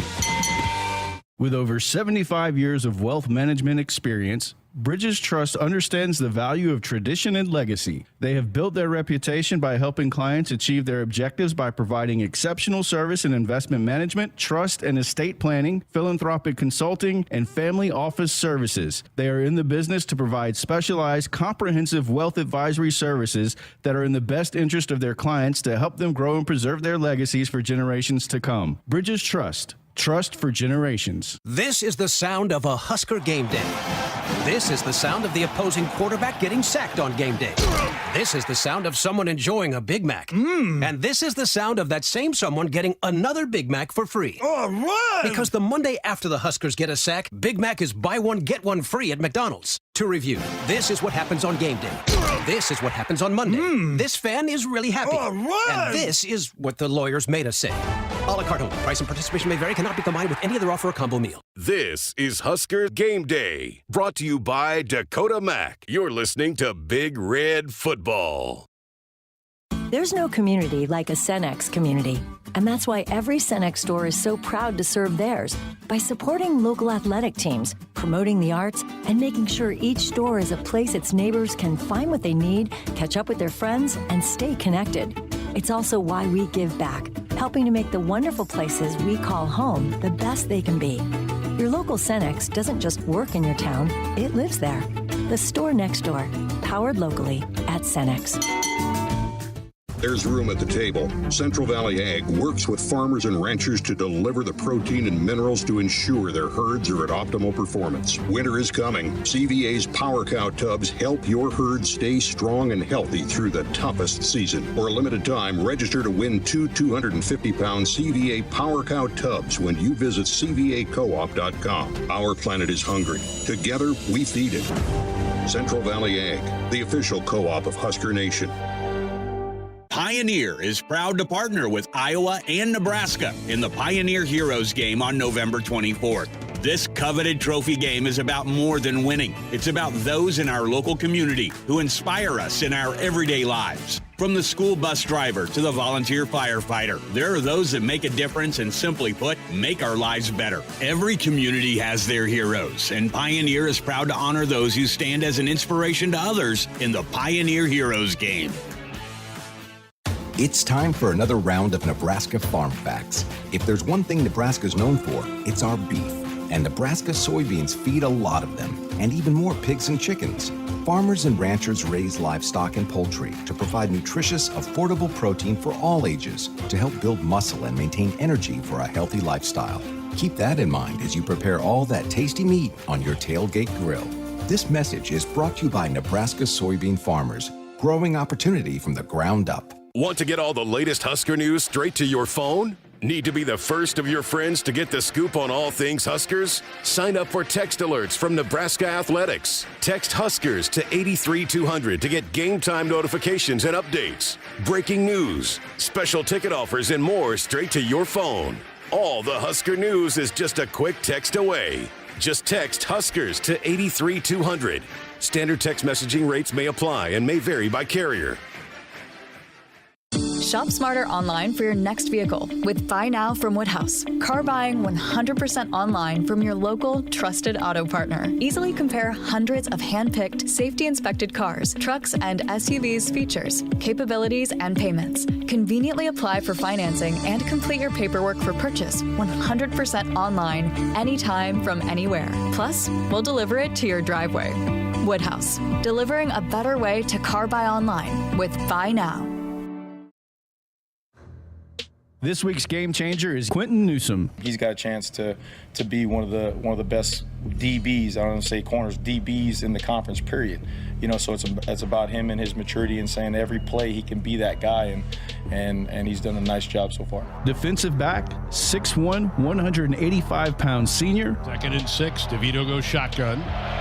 Motions the tight end, so you have 3 eligible to the near side. A little screen to the near side. Huskers blow it up. Oh, what a play made by Quentin Newsome. Read that beautifully, made the tackle. It's a loss on the play of 4 yards. From Swanee, Georgia. Altmaier Gets the snap. Huskers send 4. Altmaier steps up in the pocket, holding, rolling out right now, looking downfield. Guns a pass downfield. Intercepted. Picked off on the far side at the 50. Down to the 40. It's Quentin Newsom's first pick as a Husker. Still on his feet. 20. Down to the 15-yard line. That'll maybe Q. His first career INT. Quentin Newsom, this week's game changer. Big opportunity for him today against a Maryland pass-happy team in the Nebraska secondary. So we'll have our eyes and ears on number 6 here this morning. This week's Husker Athlete of the Week, men's basketball player Rink Mass, 6'10 junior, averaged 16.5 points and 11 boards and 2 wins to start the Husker season. Back in action Monday against Rider. BMO, proud sponsor of the Huskers Radio Network, committed to helping our customers make real financial progress. To learn more, visit BMO.com.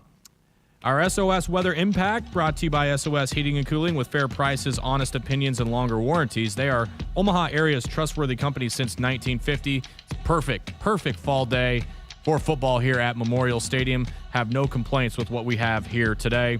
Our Prairie Valley keys to the performance, Damon delivered those earlier. For Nebraska today, control the controllables, and let's not turn over the football today. I think that would be a welcome sign for anyone and everyone. Keys to today's performance brought to you by Prairie Valley Seeds, grow without limits.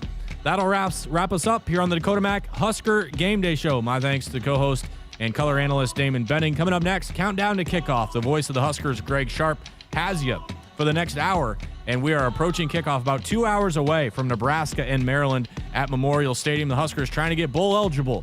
We'll have it at 11 for you. Stay with us. Countdown to kickoff coming up next. Damon and I back with you next week.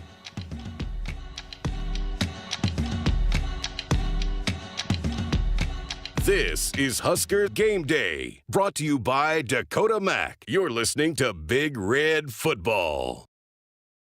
There's no community like a Cenex community. And that's why every Cenex store is so proud to serve theirs by supporting local athletic teams, promoting the arts, and making sure each store is a place its neighbors